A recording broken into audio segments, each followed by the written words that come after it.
میں نے کہا کون وہ رابی تو بے کنی جھوٹی اے میں تاں اوہنا دے گھر گیا سی امی نے بھیجیا سی بس ایونے مینو چھنو کول کھڑے دیکھ لیا تے تینوں نمک مرچ لگا کر دس دتا نہ ہی دمیں صرف تینوں پیار کرتا ہوں وہ بولی۔ سچی میں نے اس کی طرف منہ کر کے کہا تیری قسم وہ خوشی سے بولی کتنا میں نے اتنی دور سے کیسے بتاؤں ادھر آ میرے پاس وہ تھوڑی اٹھی اور میری طرف آنے لگی تو دوستوں جب وہ میرے پاس آئی میں نے سوچا آج تو اس سے پب جی کھیل کے ہی جاؤں گا چاہے کچھ بھی ہو جائے دوستوں کیونکہ شہر کے کئی دوستوں کے ساتھ مل کر فلموں پب جی کھیلتے ہوئے لوگوں کو دیکھا تھا اس لیے میرا دل بھی کیا اسی طرح پب جی کھیلنے کو۔ داستو چینل کو لازمی سبسکرائب کریں آپ ویڈیو دیکھ لیتے ہیں لیکن چینل کو سبسکرائب نہیں کرتے پلیز پلزی چینل کو لازمی سبسکرائب کریں میری پیاری آواز کے لیے اور ویڈیو کا بھی کمنٹ سیکشن میں ضرور بتایا کریں کہ کیسی لگی آپ کو۔ وہ میرے پاس کر میرے کندھے سے کندھا ملا کر بیٹھ گئی مجھے ایسا لگا جیسے روئی نے میرے کندھے کو چھوا ہو میرے کندھے پر نرم گرم مخملی کندھا لگنے کی دیر تھی۔ صاحب جی تو پھر آپ کو پتہ ہی ہوگا اور اپنا سر میرے کندھے پر رکھ کر بولی بلو مینو چھڑتا نہیں دیں گا میں تینوں بہت پیار کروں گی۔ میں نے کہا تمہیں یقین نہیں بولی خود نالوں بھی زیادہ یقین ہے تیرے پر لیکن مینو ڈر لگتا ہے کہ تو چھوڑ نہ دیوے بلو۔ میں نے اس کا چہرہ اپنی طرف گھمایا تو میں بس دیکھتا ہی رہا اتنے سالوں بعد دیکھا مجھے تو یہ وہ ناہید لگ ہی نہیں رہی تھی گورا سفید رنگ دیکھے نین نقش پھول کی پنکھڑیوں جیسے گلابی ہونٹ جیسے ابھی ان سے ارق گلاب نکل رہا ہوں میں دم بخود اس کے حسن میں کھویا اس کی خوبصورتی کو اپنی آنکھوں کے کیمرے میں قید کرنے میں لگا ہوا تھا اور میرے ہاتھوں نے گستاخی کرنی شروع کر دی اس بکے بھرے لاجواب خوبصورتی کے مالک میری دھڑکن رکھنے کا سبب بنتے مجھ سے مزید برداشت نہ ہوا بے اختیار اس کی ٹھوڑی کو پکڑ کر اس کا رخ اپنی طرف کیا تو اس نے اپنی نشیلی آنکھوں کے پردے کی جھالروں کو اٹھایا اور ایک ادا قاتلانہ مجھ پر ڈالی اور پھر اپنی آنکھوں کے سلکی پردوں کو گرا کر مجھے دعوت تام دی پب جی کھیلنے کی۔ میں نے اپنی نگاہ ان پر ڈالی تو اس کے گالوں پر شرمیلا پن جھلکا اور سرخی پھیلا گئی میں نے بھی اسے بوسہ دیا اس کے حسن نے مجھے ہوش سے بیگانہ کر دیا بس پھر کیا تھا میں نے اس کے ہونٹوں کا رس پینا شروع کر دیا ایک طرف اس کا کومل ہاتھ میرے گال پر دوسری طرف میرا ہاتھ اس پر میری حالت بن شراب کے نشئی جیسی ہو گئی میں بے اختیار مچل کر رہ گیا میں مداح میں ادھر دیکھا اور تو کچھ نہ مال تھوڑے فاصلے پر نلکا تھا جس میں پانی تھا اس کو کہا وہاں جاؤ اس نے مجھے گندا چچا کہا اور خود کو نلکے کے پاس لے گئی اور وہاں سے ہی مجھے دیکھے بغیر اپنی دوست کو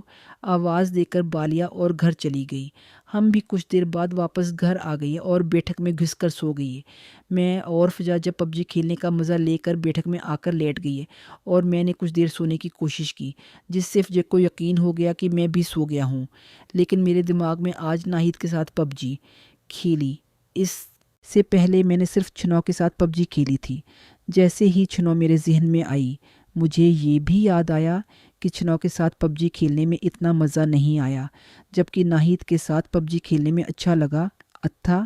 جیسے سوچتا گیا میرے دماغ میں یہ بات واضح ہوتی گئی کہ ناہید نے پہلی بار پب جی کھیلی ہے اور چھنو پہلے ہی پب جی کھیلنے کا افتتاح کروا چکی تھی۔ مجھے ایک عجیب سی جیلسی ہوئی کہ کون ایسا تھا جس کو چھنو نے اپنے ساتھ پب جی کھیلنے کا موقع دیا ہوگا۔ یہ سوچتے سوچتے میری بھی آنکھ لگ گئی اور دوبارہ آنکھ شام کے قریب دھما چوکڑی گینگ کے شور سے ہوئی جو ہمارے سرہانے کھڑے ہو کر شور کر رہے تھے۔ خیر ہم بھی اٹھ گئی اور جنگل پانی کے لیے گھر کے بیٹھک کے سامنے بہتے کھالے کے پار گئی اور ریلیکس ہو کر واپس آئے تو سب گینگ والے بانٹے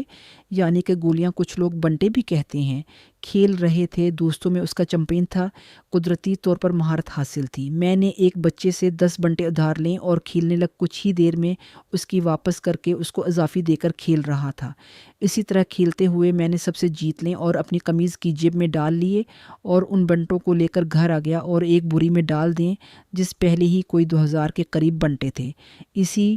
طرح شام ہوئی ہم کھانا کھا کر کچھ کھیل کر اپنے اپنے صحن میں سو گئے۔ صبح ہوئی اسی طرح اٹھے اسکول کا کوئی ڈر نہیں تھا چھٹیاں تھیں اس لیے تسلی سے ناشتہ کیا اور پھر کھیلنے نکل پڑے، لیکن دوپہر سے پہلے واپس آ کر بیٹھک میں بیٹھ گئے تو وہاں ہمارے بڑے چاچا لوگ اپنی محفل جمائے بیٹھے تھے، تو ہم نامراد لوٹ آئے۔ ہم گھر کے صحن میں لگی ٹالی کے نیچے جہاں ساری عورتیں بیٹھ کر اپنا ازلی کام کر رہی تھیں، دوستو اب صحیح سمجھے دوسروں کی برائیاں کرنے میں مصروف تھیں۔ ہم نے موقع اچھا سمجھا اور سارے کزن فجا اور بالو بھی شامل تھے، گھر سے نکل کر اپنے ٹیوب ویل پر جانے والے رستے پر نکل پڑے۔ دوستو ٹیوب ویل ہمارے گاؤں سے کوئی 2 کلومیٹر دور ہماری زمینوں میں تھا اور ہم پگ ڈنڈی کے رستے چل پڑے۔ پگ ڈنڈی کے رستے سفر تھوڑا بنتا تھا۔ ہم جا رہے تھے کہ فجے نے مجھے آنکھ کے اشارے سے پیچھے پیچھے چلنے کا کہا۔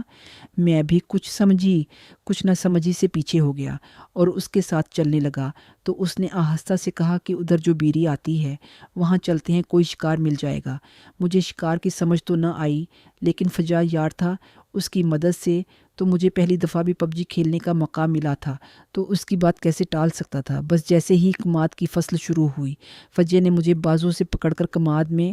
کھینچ لیا اور میری کان میں سرگوشی کی کہ ان کو آگے جانے دو، ہم اس طرف چلتے ہیں۔ اس نے مجھے بازو سے پکڑا اور کماد کے بیچوں بیچ چلتے ہوئے دوسری طرف جا نکلے۔ پھر اس طرف ہم ادھر کی بونگیاں مارتے ہوئے بالوں کی بے وقوفیوں پر ہنستے ہوئے جس کھیت میں بیری تھی اس کے قریب پہنچ گئے۔ دوستو آپ بھی سوچتے ہوں گے کہ بیریوں کا بہت ذکر ہے تو بتاتا، اس دور میں ہمارے گاؤں کی طرح اور بھی بہت سے گاؤں میں پھل بیچنے والے شاذ و نادر ہی آتے تھے، کیونکہ وہ شہر سے سائیکل پر لے کر آتے اور گاؤں جس کر بیچنا بہت مشکل ہوتا تھا۔ ہمارا گاؤں شہر سے بھی دور تھا اور پکی سڑک بھی ہمارے گاؤں سے دور تھی، جیسا کہ پہلے بتا چکا ہوں کہ ہمارے گاؤں جانے کے لیے سڑک پر اتر کر ایک اور گاؤں سے ہو کر گزرنا پڑتا رہا۔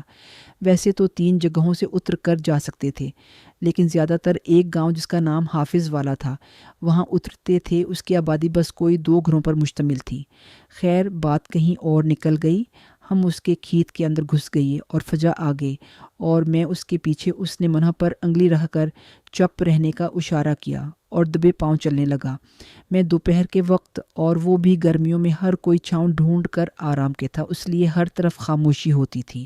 خیر دبے پاؤں چلتے ہوئے آگے بڑھتے گئے تو ہمیں کسی کے باتیں کرنے کی آوازیں آنے لگیں۔ اب میری سمجھ میں آیا فجا ادھر کیوں آیا، وہ ادھر اکثر آتا ہوگا یا اس کا ٹائم بنا ہوگا، لیکن مجھے اس وقت حیرت ہوئی۔ میں تو اس کی معشوق سمجھ رہا تھا جس کے ساتھ اس نے پب جی کھیلی تھی، لیکن یہ تو کوئی اور تھیں، یہ تو کومل اور اس کے کزن شازیہ تھیں، اور یہ بیری شازیہ لوگوں کی فصل میں تھی۔ میں تو وہاں سے کھسکنے لگا تھا، لیکن جب فجا نے ہنستے ہوئے کہا لو جی میں تاں سمجھیا کوئی بادری بیٹھی ہونی ہے، ایتھے تاں آ بیٹھیاں نے آ جا بلو، تو شازیہ نے جواب دیا نہیں تیرا کی مطلب اے اسے باندریاں چل نکل ساڑی بیری تھلوں اسے بیر نے کھان دینے میں۔ ابھی تک فجے کے پیچھے تھا، شازیہ نے مجھے نہیں دیکھا تھا۔ فجا چلتے ہوئے بیری کے نیچے پہنچ گیا اور میں بھی اس جے پیچھے پہنچ گیا۔ فجا بھی 1 نمبر کا ڈھیٹ تھا، بول تو بل نہیں تو تاں چڑیل ایں جو انساناں نو کھا جان دی، اے شازیہ بھی کم نہ تھی بولی تو بچ کے رہیں، تینوں نہ کھا جاواں۔ فجا بول مینو کھا کہ لبنا ایت جنوں تو کسی شہری بابو نو کھا، مینو کالے کلوٹے کھا کہ کیوں مو خراب کرنا، اے ایویں زیادہ گل نہ کر، چل نکل ساڑے کھیت اچوں تہنوں دزدہ انئی، اسی ایتھے پہلے تم بیٹھیاں سانوں پکا یقین تھا کہ تم ہی ہو جو روز ہمارے بیر توڑ کر لے جاتا ہے، آج نہیں ملنے چل جا کام کر اپنا جا، کرم نہ دھو شاید کچھ رنگ نکھر آئے تو فجا ترقی، بترقی بول اگر رنگ گورا کر لوں تو مجھے دے گی بیر۔ میری تو یہ بات سن کر ماں بند ہو گیا، اور فجا کتنی ڈٹائی سے بے خوف ہو کر کھڑا تھا، اتنی بڑی بات اس کتنے آرام سے کہہ دی۔ شازیہ غصے سے پھنکارتی ہوئی اٹھی، فجا ہنستا ہوا میرے سامنے سے ہٹ گیا۔ میری نظر جیسے ہی شازیہ پر پڑی میں اپنی نظر ہٹانا بھول گیا۔ دوپٹہ گلے میں لہرا رہا تھا اور اس کا منہ میری طرف تھا اور اس کے ہاتھ میں لکڑی تھی جو اس نے فجے کو مارنے کے لیے اٹھائی ہوئی۔ مجھ پر نظر پڑتے ہی اس کا ہاتھ بھی وہیں رکھ گیا تھا۔ میری نظروں کا احساس ہوا تو جلدی سے اس نے دوپٹہ